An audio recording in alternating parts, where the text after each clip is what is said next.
আগের বছরের ভিডিও এখন পোস্ট করছি, তাহলে ভাবতেই তো পারছো ঠিক কতটা পরিমাণে ল্যাদখোর হয়ে গেছি এখন আমি। এটা ছিল 27শে ডিসেম্বর, আর সেদিন ছিল আমাদের থিওরি এক্সাম।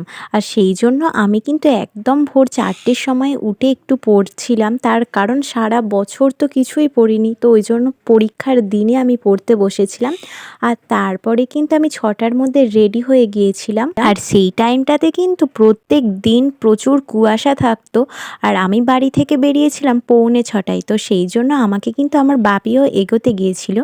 তারপরে এখানে আমি, সুপ্রভা আর সুপ্রভার বাবা মানে কাকু, আমরা তিনজনে কিন্তু চলে গিয়েছিলাম পোড়াবাজার স্টেশনে। ওখান থেকে কাকু আমাদের ট্রেনে তুলে দিয়েছিল, আর তারপরে আমরা হাওড়া থেকে কিন্তু বাসে উঠে পড়েছিলাম। আর এবছরে আমাদের সিট পড়েছিল সিটি কলেজে, আর সেটা ছিল সল্টলেকের নেবে যেতে হবে। আর বলতে বলতে আমরা কিন্তু আমাদের কলেজের সামনে চলেও আসি। আর এইটা হচ্ছে বিখ্যাত পুটিরামের মিষ্টির দোকান, যেটার শর্ট ভিডিও তোমরা আগেই দেখে থাকবে, আর যারা দেখোনি তাদের জন্য আমি লিঙ্কটা কিন্তু অবশ্যই দিয়ে দেবো। আর ফেমাস দোকানে গেছি, ফেমাস দোকান থেকে ফেমাস কচুরি খাবো না তাই হয়? তো সেই জন্য এক্সাম শুরু হওয়ার আগেই আমরা কিন্তু পেট ভরে কচুরি খেয়ে নিয়েছিলাম।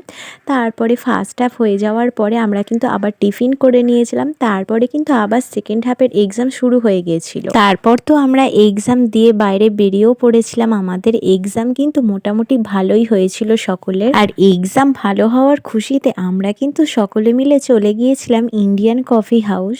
নানা মজা করছিলাম, আমরা মোটেও পরীক্ষা ভালো হওয়ার জন্য যাইনি, আমরা এমনিই গিয়েছিলাম। তার কারণ হচ্ছে কলেজ স্ট্রিটেই তো হচ্ছে কফি হাউস, তো সেই জন্যই আমরা গিয়েছিলাম। আর গিয়েই কিন্তু আমরা সর্বপ্রথম কফি অর্ডার দিয়ে দিয়েছিলাম, তার কারণ কফি হাউসে যাব আর কফি খাবো না তা কি কখনো হতে পারে? শুধু কফি না, আমরা অনেক কিছুই অর্ডার দিয়েছিলাম। আর এখানে তো আমরা চিকেন পকোড়া নিয়েছিলাম, চিকেন পকোড়াটা কিন্তু মোটামুটি খেতে ভালো ছিল।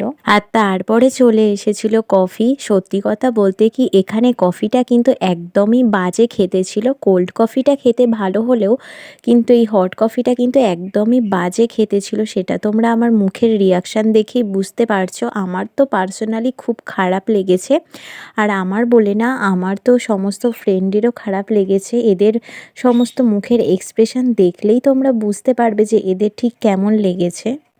তবে হ্যাঁ, কফিটা বাদ দিয়ে কিন্তু এখানের খাবারগুলো মোটামুটি ঠিকঠাকই ছিল। আর এখানে তো আমরা ফিশ কবিরাজি অর্ডার দিয়ে দিয়েছিলাম, ফিশ কবিরাজিটাও মোটামুটি খেতে ভালো ছিল। একটা ভালো আড্ডা জমে গেছে। মাঝখানে কফিটা একটু বাজে খেতে ছিল, মোটামুটি আদারওয়াইজ বাকি ফুডগুলো ভালোই ছিল। তারপর আমরা বাইরে বেরিয়ে কলকাতার আরও এক ঐতিহ্য দেখে নিই, যেটা হচ্ছে ট্রাম। ট্রাম তো প্রায় উঠেই গেছে বলতে গেলে। ভিডিওটা এইটুকুই, টাটা।